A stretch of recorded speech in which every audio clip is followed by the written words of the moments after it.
Welcome back to Accessible Expeditions. I'm Becky. And I'm Jason. One of our favorite ways to travel is to cruise. In the past, we've typically cruised on Carnival Cruise Lines.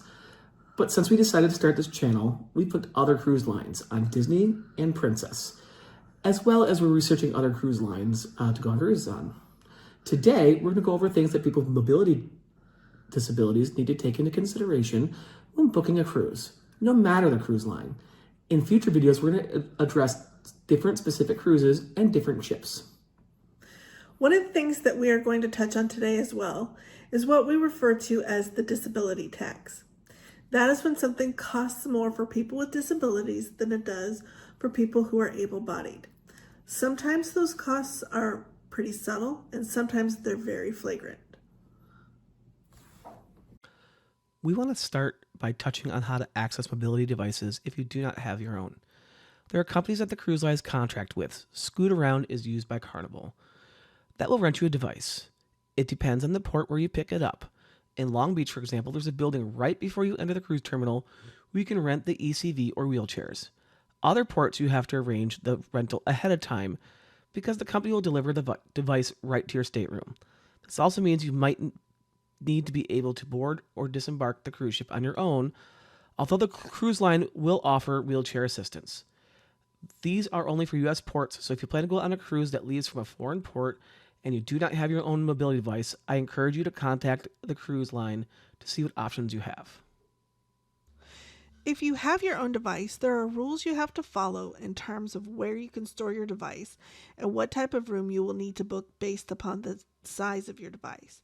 If you do not need your device full time and you can navigate a room that has about a 3-inch step into the bathroom and a small lip to get into the shower, you can book a non-accessible room, which will give you a lot more flexibility. However, you do have to store your device in the room. So if your ECV or wheelchair folds up or is narrow enough to enter the normal cabin doors, you may not need an accessible room.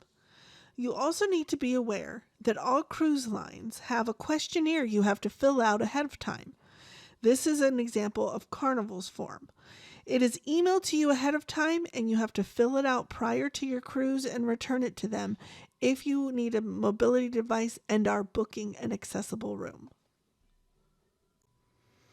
All cruise lines have websites where you can book your cruise. Most cruise lines encourage you to use their website rather than call in. However, some cruise lines, it is better to call and speak to one of their representatives. As an example, Carnival has a good website and you can book whatever you want using their site. You can book an accessible room, you can book multiple rooms. But as a different example, when I was trying to book our cruise on Princess Cruise Lines, I was having some difficulties finding what I wanted on their website. So I called and used their customer service line. I was told by their representative that calling for their cruise line is better because they do have an inventory which you cannot get or see on their website, especially if you have a special request such as accessible cabins. So do what you can on the cruise line's website, but don't be afraid to call into their customer line for some help. There are a few different types of accessible rooms, especially on Carnival. First off is the ambulatory accessible room. This is for people who just may need to use a cane or may have a walker, who may need some extra grab bars in the bathroom. It just makes it a lot easier. The second type is the fully accessible room. This room has no steps, usually a roll-in shower, and the door is usually bigger to accommodate bigger wheelchairs or scooters. The last type is the single-side approach, which means that there's going to be enough room on one side of the bed for your mobility scooter or wheelchair to turn around, and it'll have an accessible route.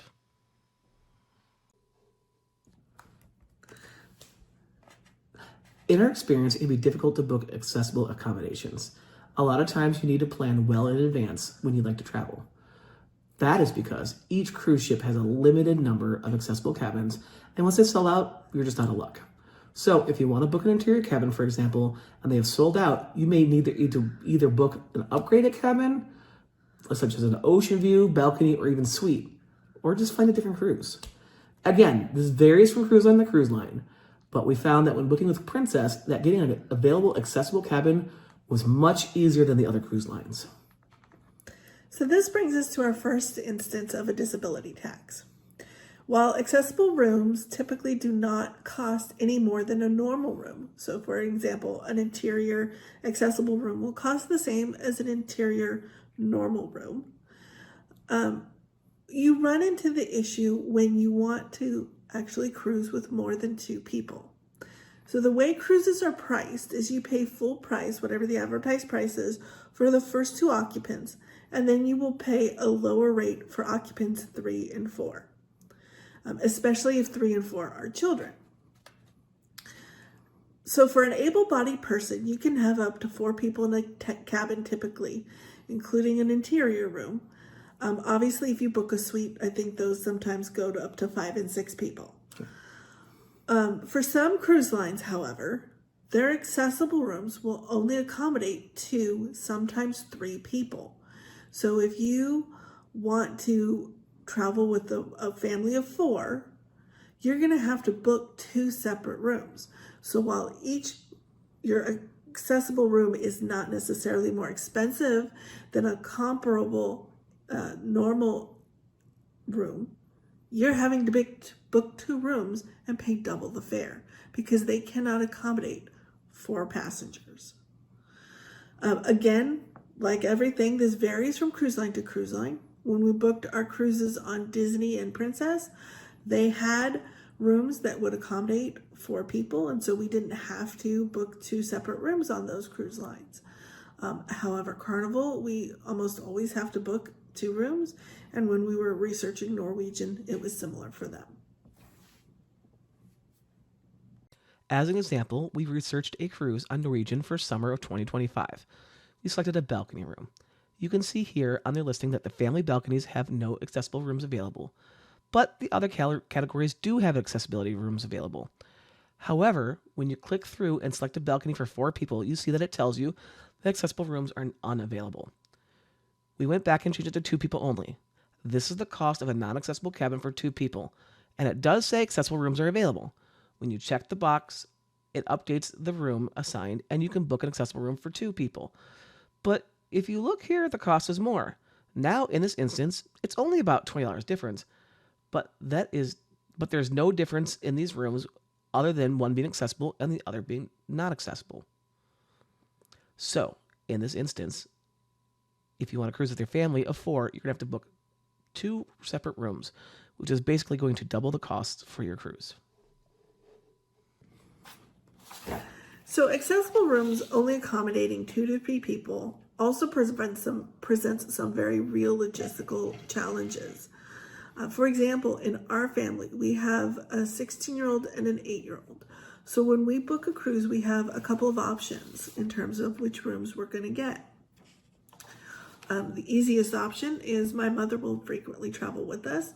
So in the second room, we have my mother and the children, and then we have a room for us. But if she doesn't go with us, then we have to decide how we're going to stay, because there are no accessible cabins that have adjoining cabins with a non-accessible room. You can get adjoining cabins for non-accessible rooms, but not for accessible rooms. So for us, it depends on how close we can get the 2 cabins. If we can get a non-accessible cabin that is either right next door or right across the hall from our accessible cabin, then, our kids can stay in that room and we can stay in the accessible room. But if we can't, if they're really far down the hall or sometimes even on a different floor, then we have to split up and one parent stays with one child and the other parent stays with the other child. This is something we might want to call the cruise line when you're booking, because Carnival, for example, allows you to pick available rooms on a map, and it's fairly easy to see where the rooms are and how close together they are. Even though sometimes it takes a lot of work, while other cruise lines make it very difficult on their websites. What we've noticed in our experience is that there can be a huge difference even within the same cruise lines on the experiences that you can have from ship to ship. Again, most of our experiences, since we have travel with accommodations in mind, have been on Carnival. And while we see a big difference between the smaller ships and the larger ships, as well as the older ships and the newer ships. Obviously, the bigger ships have more accessible rooms, not just because of the size, but they also have a larger percentage of cabins that are accessible. The newer ships also tend to have much more accessibility overall than the older ships. However, if your older ship has been recently had a retrofit or been refurbished, it may have more accessibility. For example, we booked a cruise on Carnival Legend, which is one of the smaller ships. However, the Legend is currently going through dry dock and undergoing extensive retrofit, which means they're actually adding more accessible rooms. We look forward to cruising on the ship in the near future and letting you know about the experience on the newly refurbished ship. In our experience, the biggest negative in terms of what we have seen is that when something on an accessible room breaks, they tend not to fix it for long periods of time, if at all. So we have been on ships where the accessible door is broken, the accessible door into the bathroom is broken. And when we call to ask if we can get it fixed, we've been given the line, well, we don't have the part. And so we are not able to fix it. And this, I think, is the one area that the cruises really need to focus on improving the most. One final tip, each ship usually has an ADA officer on board. Find out that person's name and phone number at the beginning of your cruise. And call them if you have any difficulties. They're actually there to help. And they usually do a pretty good job. So that about covers what you need to consider when you're actually booking and planning your cruise. Our next video, we will talk about shore excursions and considerations that people with mobility disabilities have while in port. Also, like we mentioned, we do have some cruises booked and we're going to have some future videos and experiences for those individual trips, ships, and cruise lines. Thank you for watching. And as always, make sure you hit that like button and subscribe. Yay!